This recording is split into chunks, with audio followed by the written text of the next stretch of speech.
Шаардык кеңештин 4-чү чакырылышынын депутаттарынын кезектеги 38-ci сессиясында 10 маселе каралды. Алгач каланын ардактуу атулуу наамы Шаардык кеңештин мурдагы төрагасы Давлетбек Алимбеков жана күч органында иштеген Куламжан Анарбаевка ыйгарылды.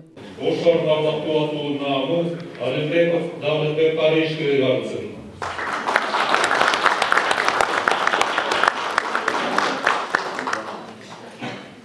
Кезектеги сессияга кала мэри Талайбек Сарыбашев, Шаардык кеңештин төрагасы Жапар Ормонов, 31 депутат жана каладагы бардык мекеме ишканалардын жетекчилери катышты. Алгач 2020-жылга бекитилген бюджеттин аткарылышы жана өзгөртүүлөрү талкууланып, белгиленген бюджеттин жалпы чыгаша бөлүгү жана негизги багыттары эл өкүлдөрүнө тааныштырылды. Тышкы насияларды төлөөгө жана кала мүчө болгон эл аралык уюмдарга 189 миллион 125 миң сом акча каражаты каралган. Мен ойыма көргөндө, бардыгыбыз туура так иштеп турган болсок, бюджетти бара айтканда 2 эсе болсо дагы 50%га көтөрсөк дагы ошону мына азыр развитияга 300 миллион эмес, бизде 500 миллион, 600 миллионго турган мүмкүнчүлүктөр бар. Бир эле мисалы убактыңарды алып мактангандай болбойм бул депутаттар, бирок маалымат катары айтайын сиздер да билиңиздер. Эмне үчүн көпчүлүк жерде мына келгилер душман болууда, мына бир эле шитти дагы айтып коет. Мына Домутан башына чоң шитти. Мурун канча болгон 97 миң сом төлөп жүргөн жылына. Биз чакырдык. Бергени арендаға 3 миллион 600 миң жылына берген. Мегакомго. Мен чакырдым эсине 2 миллион 100 алдагы же 1,5 миллион бюджетке төлөп берди. Жок, мен комиссия менен түзүп туруп бардыгы сүйлөшүп. Мына азыр бердик кайрадан 2 миллион төлөп атат. Бул бир мисал. Бассейн ушуга чейин эч ким каралган эмес, мына муниципалдык бассейн. Эчтеке же оңдогон эмес, бир тиын төккөн эмес. Азыр 850 миң сомго түздүк 2 жылга чейин. Оңдоп түздөгөндөн 2 миллион төлөп берем деп атат бюджетке.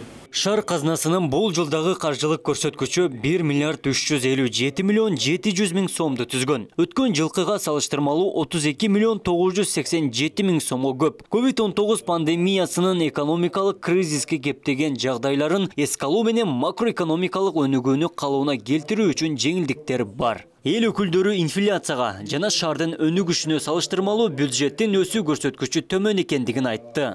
Десем өсүү жок да, аябай эле аз да. Эми жылдан жылга мына өзүңүздөр көрүп атасыздар, шаар өнүгүп атат. Өйдө карай өсүп атат. Канчалык курулуш компаниялар келип өзүнүн объекттерин куруп атат. Андан сырткары жеке ишкерликти менен алектегендер да аябай көп болуп калды бүгүндө. Тилекке каршы өсүү темпи бир аз начар. Коомдук ишмер Илимпоз Канибек Исаковдун ысымын Ош МООга ыйгаруу сунушун Билим берүү министрлигине жиберүүгө окуу жайдын окумуштуулар кеңеши берген. Шаардык кеңештин депутаттары Илимпоздун билим берүү тармагына жана окуу жайга эбегейсиз салым кошконун айтып, 30 эл өкүлү колдоп берди. Депутат Абдисаид Каримбеков Илимпоздун эмгеги жаштарга үлгү катары сыпатталыш үчүн өкмөт бул демилгени колдоого алышын суранды. Ал болгону биздин сунушубуз Билим берүү министрлигине сунушталат, ушундай атты бериңиздер деп. Ал Билим берүү министрлиги болсо Кыргыз Республикасынын өкмөтүнө берип, өкмөттүн токтому менен анын аты ыйгарылат да. Болгону биз баягы инициативанын биринчи демилгени колго алып колдоп берип атабыз да. Ошону туура көрүп атабыз.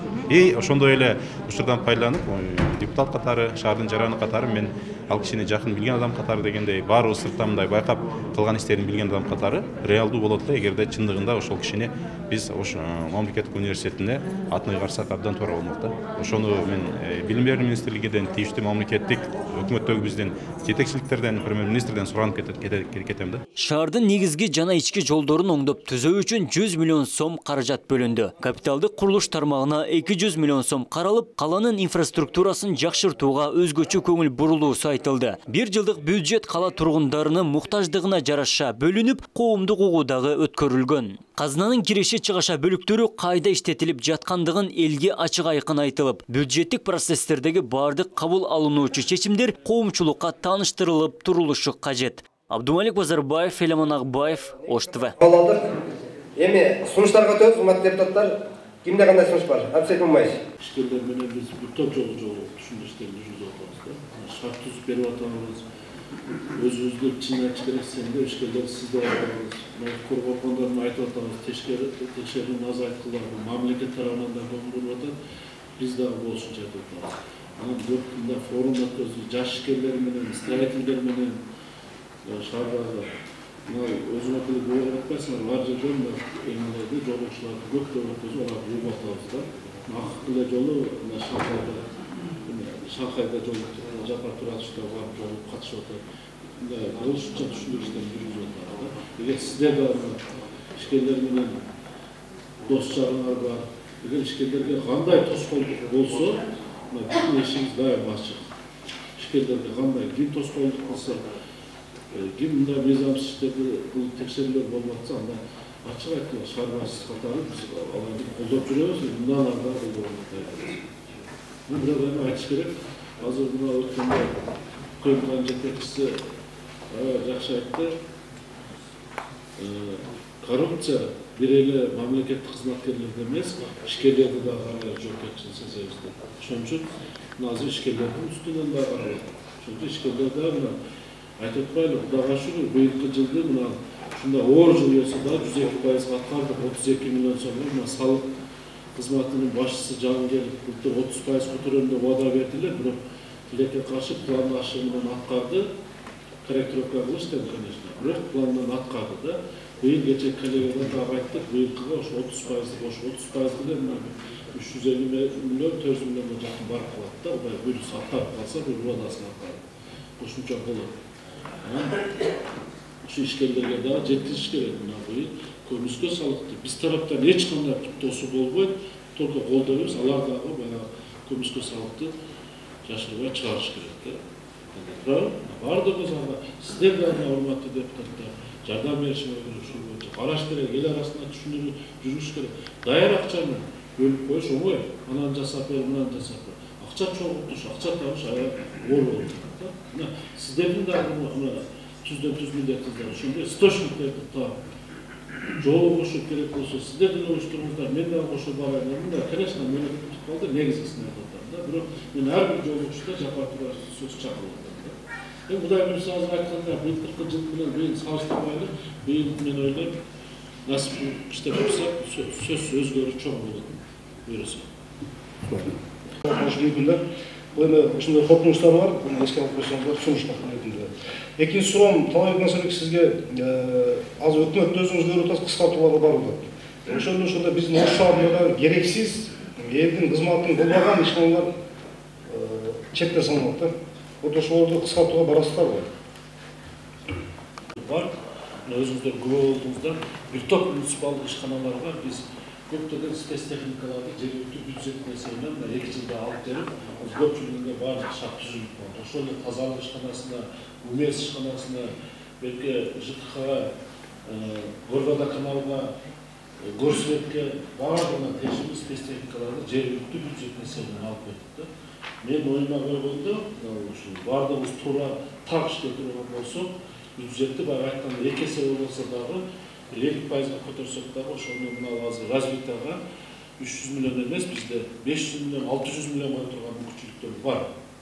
Бир эле мисал убактыңарды алып мактангандай болбойм бул депутаттар, бирок маалымат катары айтайын сиздер да билиңиздер. Эмне үчүн көпчүлүк жерде мына келгилер душман болуп атат. Мына бир эле шитти дагы айтып коет. Мына Домутан башына чоң шитти. Мурун канча болгон 97 миң сом төлөп жүргөн жылына. Биз чакырдык. Бергени арендага 3 миллион 600 миң жылына берген. Мегакомго. Мен чакырдым эсине 2 миллион 100 алдагы же 1,5 миллион бюджетке төгүп берди. Жок, мен комиссия менен түзүп туруп бардыгы бар сүйлөшүп. Мына азыр бердик кайрадан 2 миллион төгүп атат. Бул бир мисал. Бассейн ушуга чейин эч ким каралган эмес, мына муниципалдык бассейн. Эчтеке же оңдогон эмес, бир тиын төккөн эмес. Азыр 850 миң сомго түздүк 2 жылга чейин. Оңдоп түздөгөндөн кийин 2 миллион төгүп берем деп атат бюджетке. Биз оңдойт ал жерде. Мына Навай парк айтып атпайсыңар, бюджеттен каяктан толтурабыз деп. Ошончо ушу эң чоң бюджетке киреш алып келе турган биздин УМЭС ишкана. Жерибиз 5 гектарга жакын Навай парк биз сыйлыктанган шаардын так ортосунда турган. Төлөгөн акчасы 700 миң. Су арендага берип коюп жүргөн. Үстүнөн миллиондогон акчаларды жеп. Азыр келишим токтоттук. Канча деген адамдар душман болуп атат. Бирок мына 11 лотко бөлдүк. Азыр берип атабыз. Биздин максат биринчи максат ошо паркты заманбап кылуу, оңдоо. Заманга талабына жооп бере турган парк бул оңдо. Экинчи максаттан бюджетти азыр мына 1 элден болтуна келип атсак 1 миллиондон катышат. Ошондой кээбиркилер 500 миң болгондо дагы лоттор.